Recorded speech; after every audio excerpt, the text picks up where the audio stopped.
All right, guys, what's going on? Welcome in. So, man, the Jets lost another game yesterday.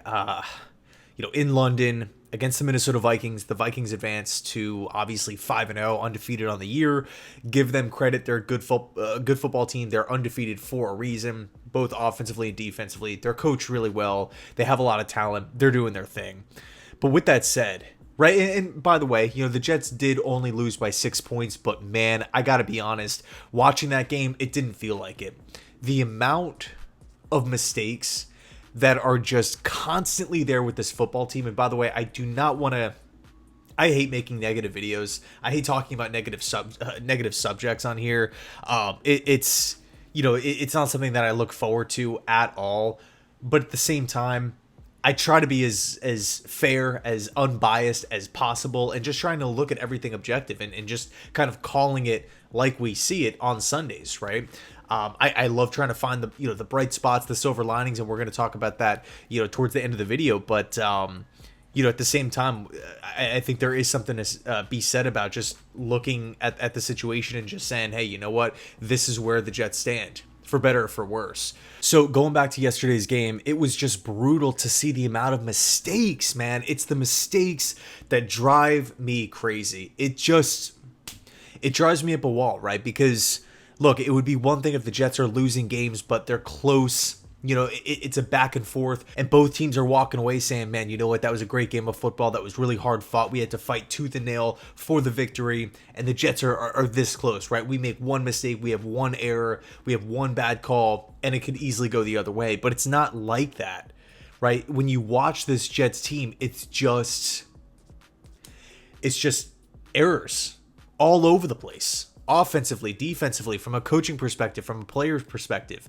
I mean, think about how many times the Jets shot themselves in the foot in yesterday's game, right? Just think about just all those moments, right? The 3 Aaron Rodgers INTs, the missed throws, right? The missed opportunities in the passing game from Aaron. Like there was one play specifically that stands out where Garrett beat the corner on the outside and he has a clean break for the end zone and the ball just was not there. We could talk about like even on the last drive of the game where surprisingly the Jets actually had a chance to go down and win. Aaron Rodgers throws an underthrown pass and Mike Williams isn't even really turning his head around. Yes, there's contact there, but this is the second week in a row where in the last drive of the game, we have like quarterback to wide receiver miscommunication. There's confusion there. Why is that the case? Is this happening to any other team in football? Any other team? I guess you can maybe argue Cleveland, right? This is another team with like a good defense. They have a lot of names on paper, but it's just simply not working. They're losing. I mean, in some cases, they're getting blown out. But going back to the Jets here, it's like you're ending these games, right? You're turning off the television after it's over saying, there's a lot left to be desired. We just left so many points on the table. We left so many yards. We left so many opportunities, so many critical downs that we just couldn't convert. And again, take your pick on whatever mistake you want to focus on. Is it the missed throws? Is it a dropped pass, right? Alan Lazard I counted 3 drops. I saw a lot of people talking about 4 drops, which makes it even worse. We can talk about the offensive line not establishing a run game whatsoever. Another quiet day for Breece Hall. How many rushing yards did he have? 20 something? And so it's like, all right, you're focusing on the offensive line. We clearly can't get the running game going. How do we do in pass pro? It wasn't great. You're kind of feeling like Aaron Rodgers' mobility is keeping the Jets in the game. Certainly that was the case against Denver. But even that game, right? He was sacked 5 times in Denver. He was sacked, 4 times yesterday against the Vikings? So that's 9 sacks in the last 2 games on a 40-year-old quarterback coming off an Achilles. And that's not even including quarterback hits. That's not even including, plays where Rodgers delivers a pass, right? He gets the ball out of his hands and then he gets that late contact. These hits are starting to add up. Against the Broncos, Aaron Rodgers was limping. Against the Vikings, Aaron Rodgers was limping. At one point, he had to go into the medical tent. Rodgers kind of addressed it afterwards, saying that it's a low ankle sprain, and it sucks because through the first 3 weeks of the season, I felt like the offensive line was one of our strong suits. I felt like we had a lot of solid play week in, week out. Again, during those first 3 weeks against 3 solid defenses in the Niners, the Titans, and the Patriots. I know the Patriots have they have their own fair share of issues at this point. But, back in week 3, the Pats were 1-1 with, a great victory against the Bengals and a close loss against Seattle. The point is, it's feeling like whenever the Jets are going up against, a coach that maybe has more experience, maybe has more of a track record of winning games, like a Sean Payton, a Kevin O'Connell / a Brian Flores here, it's like we're falling short. Kyle Shanahan in week 1, like, why is that the case? So offensively speaking here, right, like grand total macro perspective, the running game can't get going. The run blocking is ineffective. We have not been all that great in protecting Aaron Rodgers. Rodgers has had a lot of errant throws. He's been getting sacked and hit a lot, and is now to the point where he is banged up to this point in the season. We have guys dropping passes. We have miscommunications between quarterback and the wide receivers. And that's just offensively. Then we look over to the defensive side of the football, and I felt as though the defense definitely kept us in the game. Now, you can argue Sam Darnold was just missing throw after throw after throw. I mean, there were times where Darnold would just drop back and throw a pass, and there would be a guy wide open, and my stomach would drop like, no, you got to be kidding me. And then the pass would just go right over his head. I'm like, thank God the Jets lived to see another down here. We escaped, but that just kept happening. It kept going on throughout the game. And I'm thinking, like, man, the Jets are really lucking out here. And, again, I was surprised that the score was so close, especially considering the amount of penalties that the Jets had, which I didn't necessarily agree with all of them. But when it's we're always talking about it, when it's a constant trend, when your coached team is constantly getting penalized week in, week out, giving up, 50, 60, 70, all the way up to 100 free yards per game. And you have, it's not just the yardage that you have to factor in. It's when are these penalties coming into play? Are they coming in critical downs? Are you getting delay of games? Are you getting pre-snap penalties? Are you having to waste timeouts? Are you, committing penalties on, say, 3rd and longs? Are these penalties situations where you can maybe dial it back and not get them called? Because look, there's holding a lot in football, right? There's defensive holding, there's illegal hands to the face. There's things that just kind of happen throughout the course of a play. Pass interference is one of them, and especially with where the NFL is going, flags are they're coming out left and right. But for me, when I'm watching this team, not everyone, but some of them can be dialed back. Imagine if we're taking these 100 free yards that we're giving to the opponent, these 80 free yards that we're giving to the opponent, and we're dropping that number to 15 or 20. So let's just say the Jets get we throw in like three, 4 flags a game. And we're giving up 20. That to me is a significant difference, especially when we're losing a game 10-9 to the Broncos and 16-23 to the Vikings, with chances to win in the end. Every yard matters. These penalties come back to bite the Jets always. But even though I felt like the defense played pretty good from top to bottom, right? Quincy Williams was a madman out there. Jamian Sherwood led the team in tackles. He was doing a great job filling in for CJ Mosley. Will McDonald had a sack. Leonard Taylor had a sack. That was awesome. DJ Reed, I felt like, was a big force on the outside, despite the pass interference calls. We really needed a big game from DJ Reed, and he delivered, especially with Michael Carter getting ruled out, I believe, actually in pregame, which was, kind of odd. But it wasn't to say that the, performance was perfect. Like, Sauce Gardner had an INT, dropped it right in the end zone. Again, when we're talking about these close games, every critical play matters. Every yard matters. So you take Sauce Gardner's dropped INT. You take Aaron Rodgers getting sacked however many times, right? The 4 times. You take the 3 INTs. You take all the missed throws. The Lazard drops. You felt like they were riddled throughout the game. The 3-4 drops that Lazard had. And then the penalties, it's like, geez, you know what? We could be in a lot better position if we just caught the football. If we were just able to protect the quarterback a little bit better. If we were able to open up holes a little bit better in the running game. And when Rodgers has time to throw, if he could just get the passes off more accurately. Now, I think there's a trend that's happening, right, with opposing teams that play the Jets.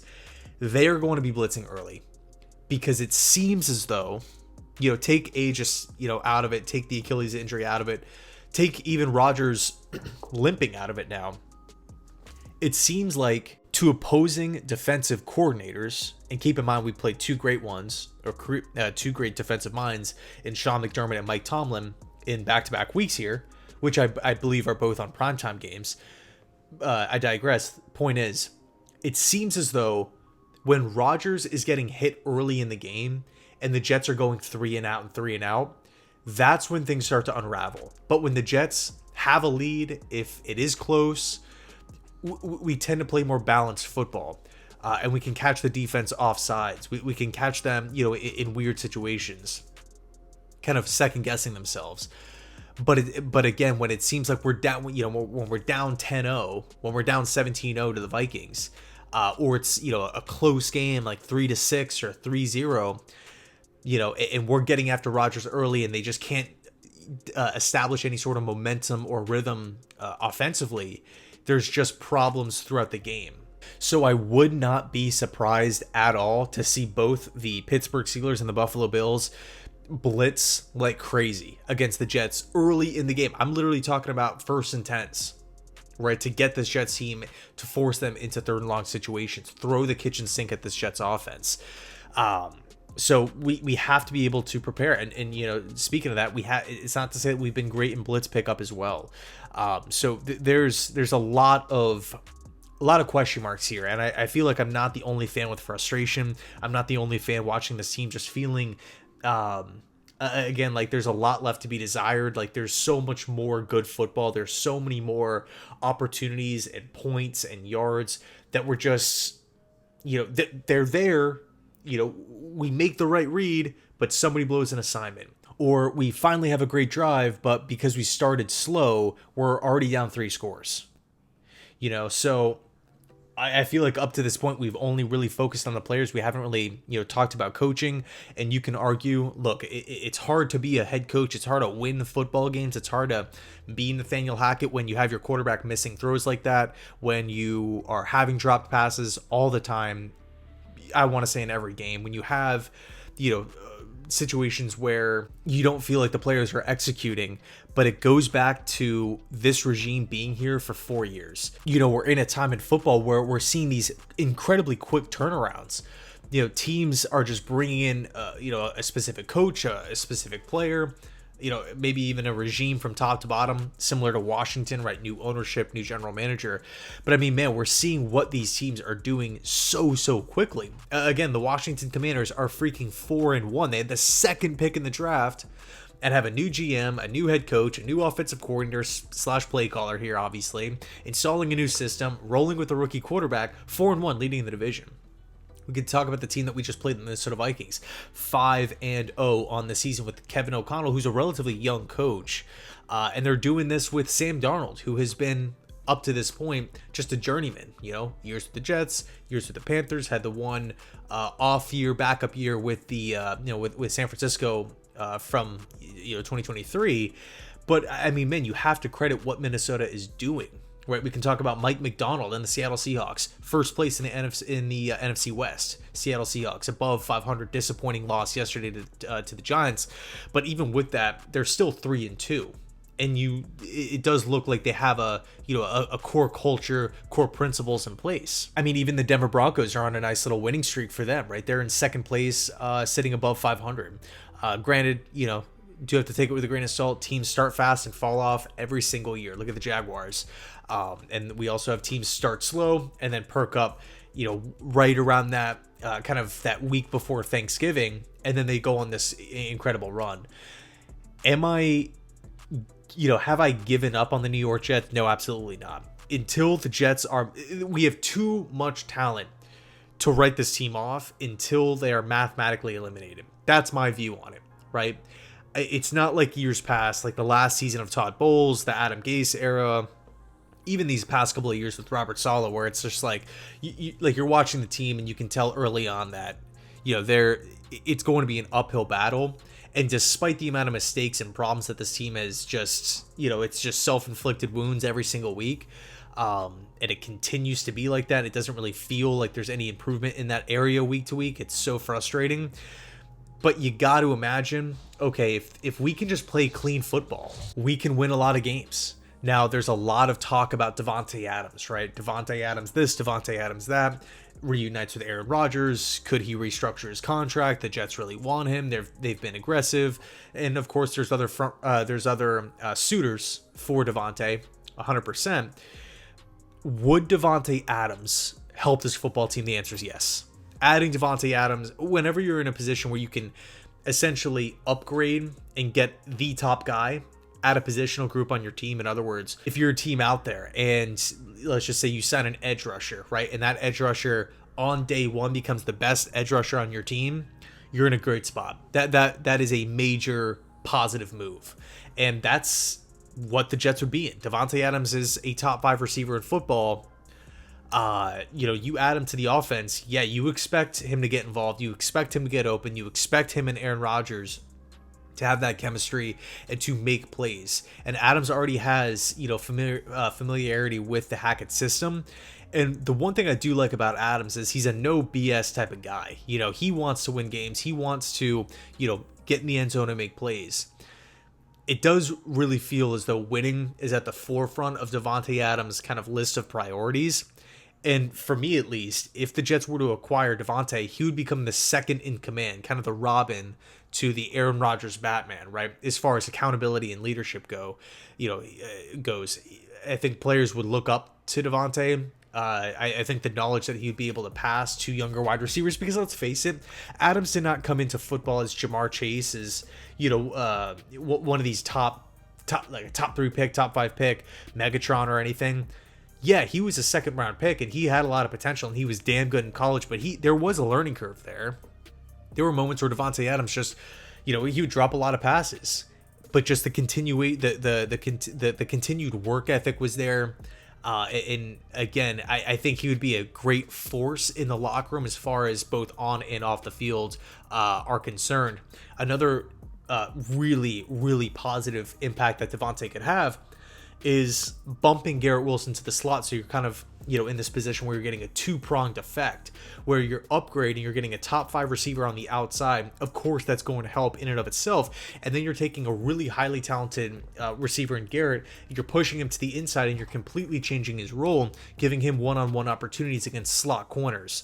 I don't really expect Mike Williams and Alan Lazard's role to change, if at all, in the event that unless one of those guys are traded, which I hope is not the case. But to have Garrett, so essentially you're getting a huge upgrade on the outside, you're getting a huge upgrade on the inside, going from Xavier Gibson Corley. I guess we just have to say Gibson at this point, because Corley is just a healthy scratch for some reason. So you're getting 2 humongous upgrades at 2 different roles within the passing game. That is big time. That is huge. But here's where I stand on it. Talent is not the issue with this football team. The theme of this video, the theme of the Vikings game, the theme of the Broncos game, the theme of Saleh and Joe Douglas, really since they've taken over, it's just mistakes. It's self-inflicted wounds over and over and over again. Penalties, drop passes, turnovers, sacks, poor blocking, whatever. Some games you can't get after the passer. Some games we can't stop the run. Some games safeties look okay. Some games it's just completely awful. It's the up and down roller coaster, the lack of accountability, the lack of leadership. Quincy Williams called, he made it known. He said that people need to start holding others accountable. They don't want to keep hearing the same stuff, which is a direct indication to me that something has got to change. Something has got to change. Because when you have a guy like Quincy Williams, who's not, like a diva wide receiver, he's never been a problem up to this point. He's never really been all that outspoken up to this point. When Quincy Williams, and you look at his play, he's one of the only players that is just a consistent, steady force. He's my favorite player in the NFL. Favorite player in football. Love him. Early 2000s linebacker. He reminds me of the players that I grew up watching. Just the hard-hitting guys that fly around the football field. When he speaks, people need to listen, right? And when I say people need to listen, I mean the Jets coaching staff, I mean the Jets front office, and even some players as well. So I think We can't just roll into a massive game against the Buffalo Bills, a divisional game at home on prime time, doing the same old stuff. I don't want to see the Jets down 17-0 to the Buffalo Bills. I do not want to see it. Despite the records, I would go as far as to say that both the Bills and the Steelers are more talented than the Broncos and the Vikings. So we got to be prepared. Will anything change? We'll see. We'll see. Anyway, let me know your thoughts down below in the comment section. Thanks so much for watching, and as always, go Jets.